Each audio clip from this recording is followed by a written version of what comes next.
Okay, this time is going okay. Yes, it is. It is. It is. It is. It is. Welcome to it. Welcome to it. Um, Big shout out to you. Big thanks. Welcome to it. This is hashtag voice that radio guy show. Thank you once again. Like, share, subscribe, hit the bell. You know what to do, right? You know what to do. So I'm thinking right now, like in terms of what I've been trying to do with this is in terms of just to record at any time of the day whenever the inspiration hits. And yeah, that's what I've been doing all along. It happens randomly, Monday, Tuesday, all the way till Sunday. I'm not going to mention all the days of the week. Of course, we all know the days of the freaking week. Who needs to repeat that shit? It's that gut that you learn. I think the first time I learned the days of the week was when I was four. Monday, Tuesday, Wednesday, Thursday, Friday. Yeah, but I can't remember the tune. I can't remember the tune. That's how many years ago it was. Which actually brings about one thing that came to mind earlier on today.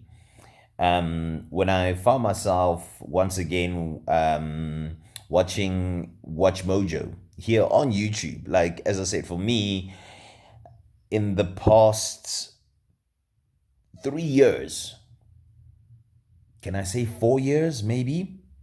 Yeah, since 2018, I've been consuming more and more and more and more and more and more of content on YouTube. Case in point, where I fell in love with Tomorrowland. I think from 2018. Oh no, yeah, the whole of 2018, towards the end of 2017, whole of 2018, 2019, I literally made it a point to try and listen to as many of those sets that I could find on YouTube each and every single day. I'll go in 5 o'clock in the morning when I start writing the sports until I'm done. But anyway, that's besides the point. What I want to talk about is something that it just I just realized right now that besides the whole radio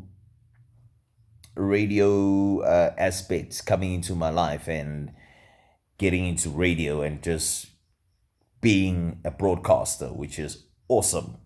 One thing that I have always wanted to do, and this goes back to when I was 12, actually. I can't remember which movie it was that I watched when I was 12. Um, yeah, I can't remember which movie it was. But the one thing I can tell you is that when it comes to television and film, those are the two things that actually inspired me to to to be the person that I am, to want to know more about people, to to be a good and kind person. Yes, I have my flaws. I'm a human being. Get the fuck out of here. Which person doesn't have mistakes? Come on, show me that one good, perfect person, and I'm gonna be like, okay, fuck out of here. Um, so the question, the first time it actually came about or came to the fore, and I had to once again be on some am I really sure about this, was when I had my oral exams in matric, and my English teacher had asked me what are my plans for the next year, because of course, white school, they expect you to know where you want to go to. You need to have a direction for your life, for your future. Where am I going to? And for the longest time, just as much as radio has played a very huge and important role in my life, the one thing that I had wanted to do ever since I was 12 was to be on television as an actor. because from a very young age, I think I started, you know, asking myself a lot as to how, why am I seeing Michael Dudikoff in different movies? Why am I seeing Cynthia Rothrock in different movies being called different names? And then there was this other guy, I think his name was Don Johnson. Those were the movies back then. And then, of course, you had your Jackie Chan, your Jet Li, um, Bruce Lee was also big. Of course, the legend himself, Chuck Norris. Chuck Norris has always been that quintessential action hero. But besides the action hero stuff, I actually realized I fell in love with the form of storytelling for a very, very long time. And this makes you realize that the things that we consume, especially as somebody who was born in the late 90s. I was literally born in 1989. So, yeah, as I said, I'm a 90s kid. I grew up in the 90s, watched a lot of movies obviously that were made in the 80s that crossed on over to the 90s. And as time went by, guys, I'm not going to kid you. Let me not bullshit you right now. Movies like Casablanca, Gone with the Wind. Gonja, what's that other famous one by Alfred Hitchcock? Psycho. Yeah, I tried.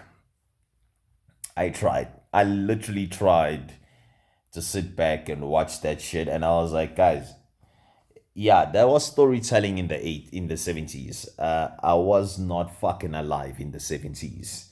Okay. Not saying that there's anything wrong with that, but it's just not for me. So for the longest time,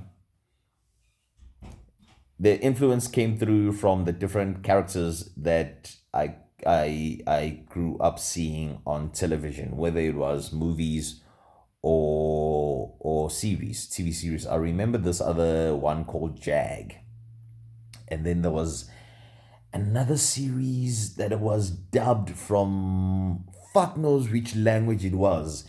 That's why I cannot stand dubbed shit. People told me to try and watch Money Heist on Netflix. I tried. I honestly tried.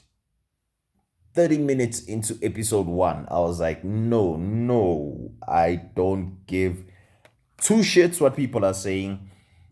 I'm not gonna watch Money Heist. I'm not, because it's dubbed. It's a Spanish series, but apparently everybody's gone crazy about it all around the world. Big ups.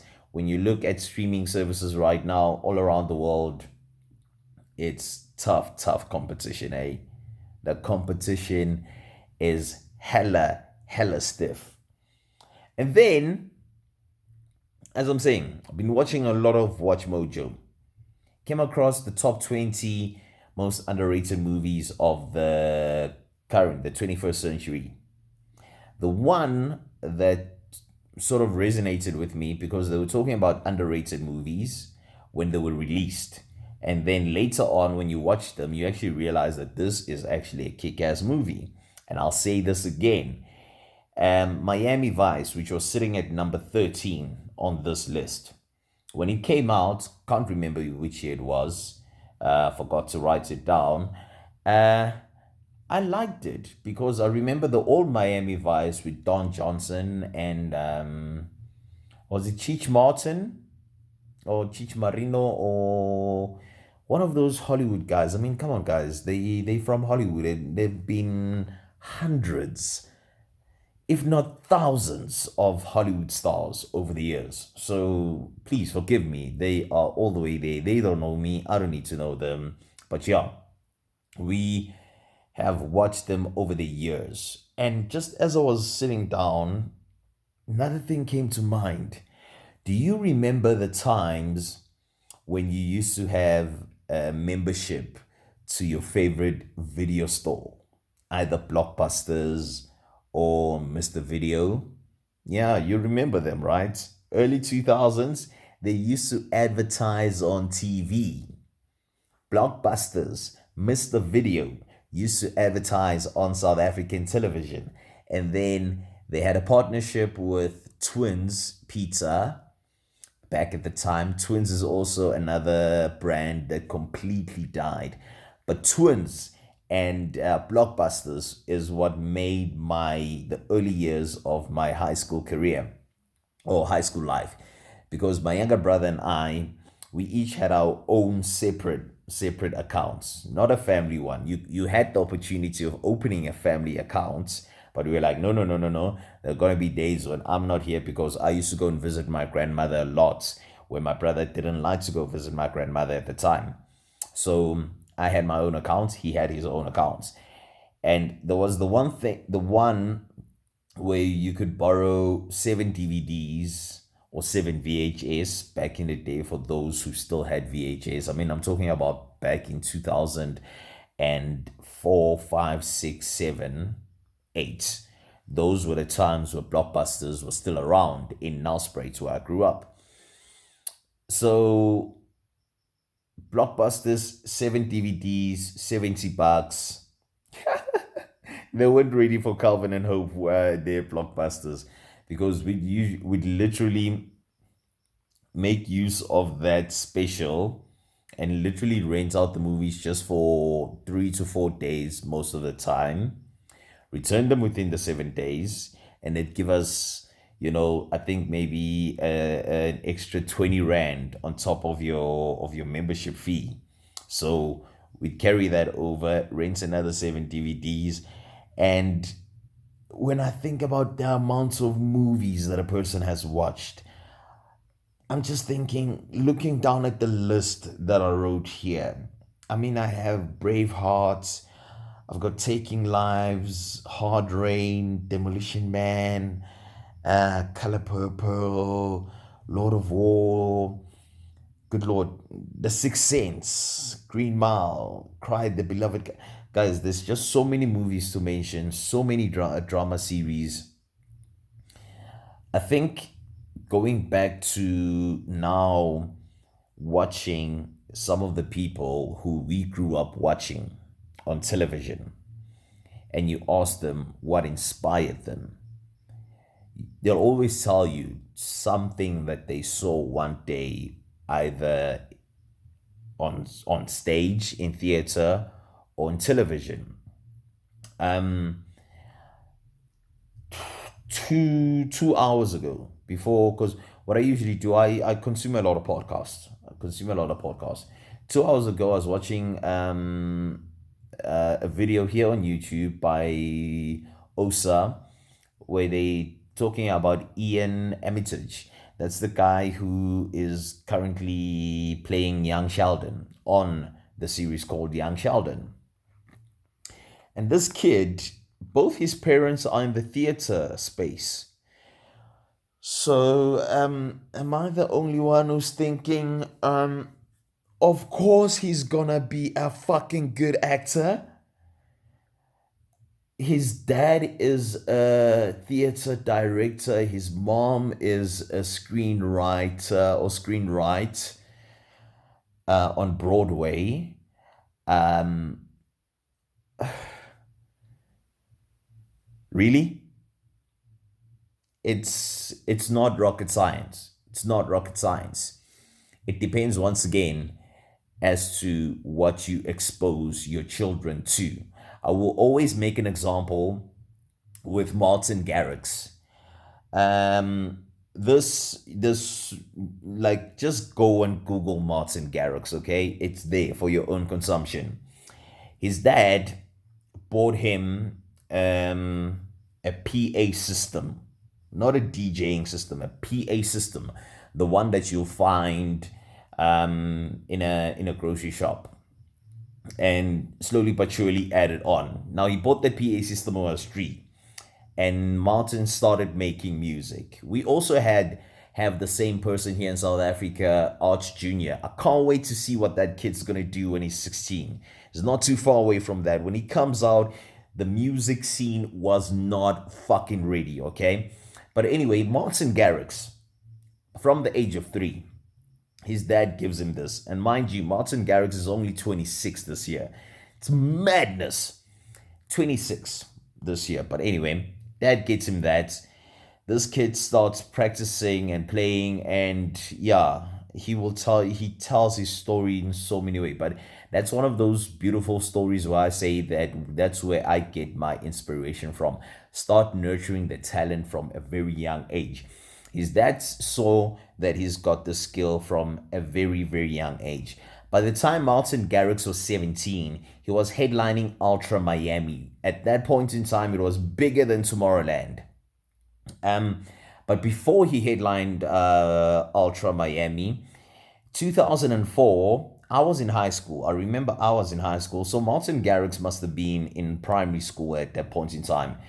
Um, Tiesto played at at the Athens Olympic Games. And I remember watching that one also. It was absolutely amazing. He played, is it Agoria for strings? And then I remember he also played that famous tune. I mean, oh God, man. I mean, Tiesto has Elements of Life. Yes, Elements of Life, guys. Elements of Life. He played Elements of Life. It was amazing. Not knowing that for other people around the world, because when you think about the Olympics, that opening ceremony gets streamed to everyone around the world and it's live. For me, I was going to school the next day, so I just wanted to see South Africa's entrance. That was it. Saw it. Tiesto, yeah, yeah, yeah, boom, boom, boom, boom, everything nice. But Martin Garrix was being inspired. Many, many years later, he teams up with Tiesto. They create bangers. Arch Jr. won South Africa's Got Talent at the age of, was he 4? Was he 5? Not sure about that, because at that point in time, for me, I wasn't concentrating on it that much. But Arch Jr. is now in primary school. This kid is still doing music. He's still listening to the different sounds around the country and around the world. And I'm just thinking to myself that this kid right now is hearing the likes of Osama. He's hearing the likes of Oscar Bo. There is Cairo there. There's Carrie and the Soul. There's Lemon and Herb. There's Cuba. There's Kusuza. Biggs and Terrace. There's Dark.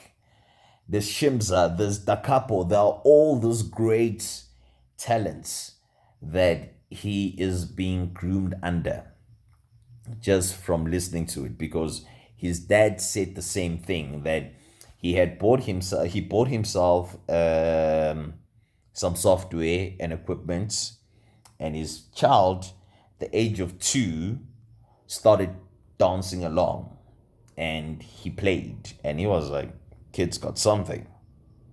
And yeah, won SA's Got Talent, went to America's Got Talent. Simon Cowell said, we need to have a chat, my young man. And I don't think he was doing that for showbiz, because Simon Cowell doesn't need to do jack shit for showbiz. Simon Cowell does not need to prove anything to anybody. Simon Cowell is the reason why the world had that big ass phenomenon called One Direction. One Direction didn't even win Britain's Got Talent. All those guys fell out somewhere along the competition, along the line. But Simon Cowell put them all together, and they literally blew everybody the fuck away. So you can get inspiration from anywhere and everywhere. There are people who are going to tell you that the reason why they are marine biologists is because one day they were walking on the beach and saw a struggling turtle or struggling something, and they helped that thing, or they were fascinated by the waters in Bora Bora, or they were caught up in whatever, but it had to do with the ocean. And that's why they became marine biologists. You ask yourself why a person becomes a doctor. I mean, there's so much blood, guts, gore.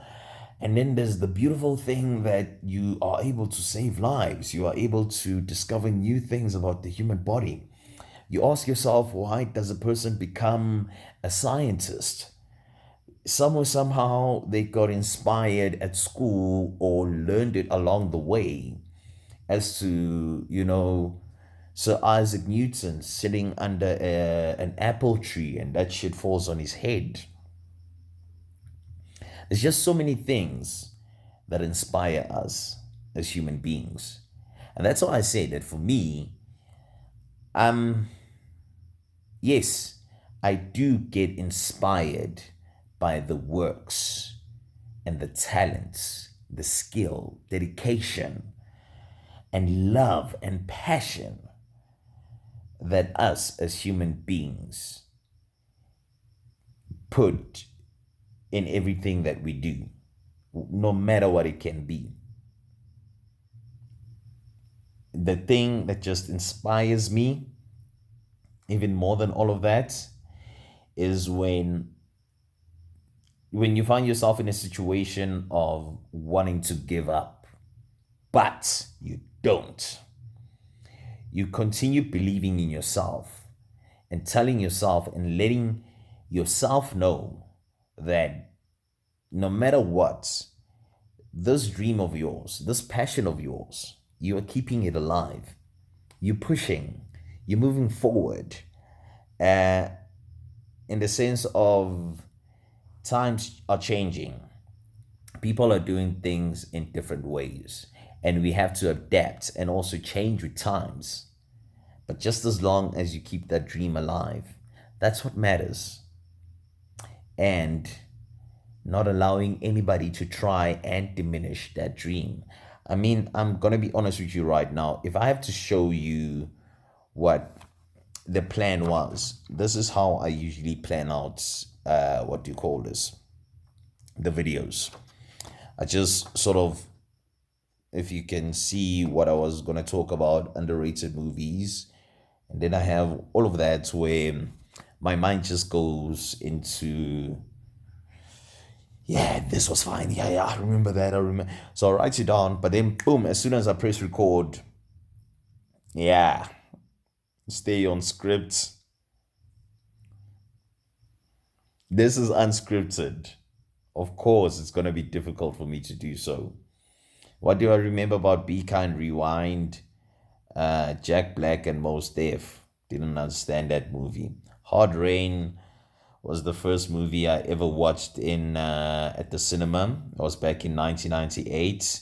I was down in Cape Town at the V&A waterfront with my mom, my brother, my best friend Tabo at the time, my stepdad. It was the first time that he had taken us on a family vacation. That's why the day I get blessed to have my own family, I'm going to make it a point that at least on 2 occasions each and every year, we go on a family vacation, whether it's for a week or 2 weeks, but we need to go on a family vacation because that's one of the things that my dad instilled in me from a very young age.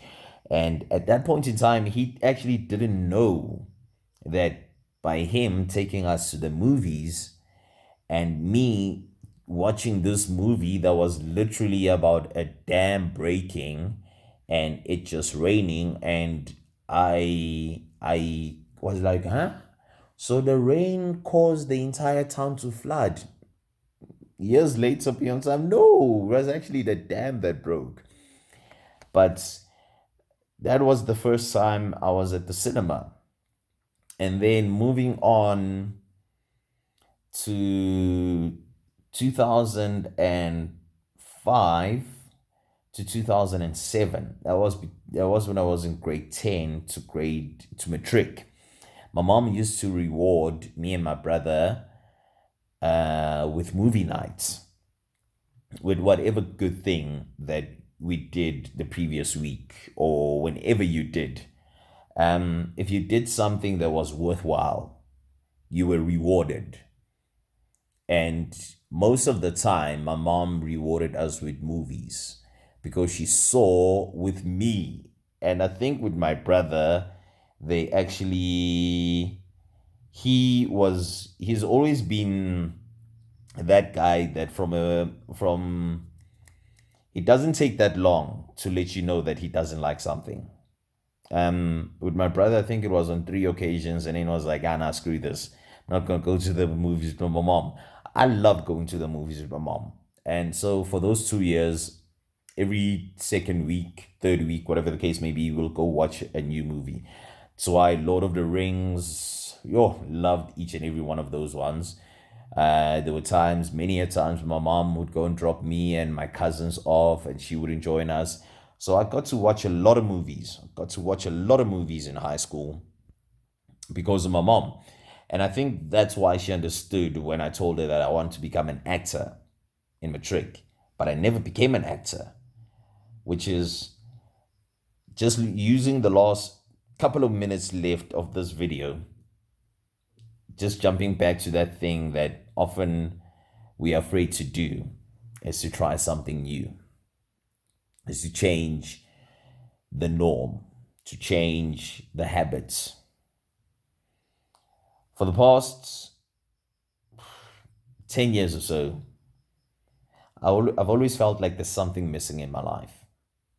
And for the longest time, and this dream, as I said, started back in now when I think about it, in 98, but it wasn't 98 actually, it was like in 2001, 2001, when I said that I'm going to become an actor, because the idea of embodying a character and bringing a story to life is one of those things that has intrigued me so much about the creativity of human beings. Because if you are able to create a fictional character based on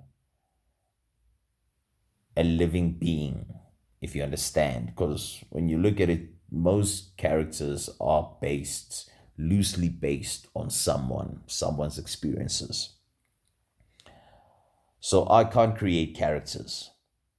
But if there's a character that has been created, and there's a premise, and there's a backstory that maybe might interest me into want to tackle and to tell this person's story and bring it to the fore, fuck me, that's what I want to do right now. I honestly want to go and give that aspect of life a try and see what can happen.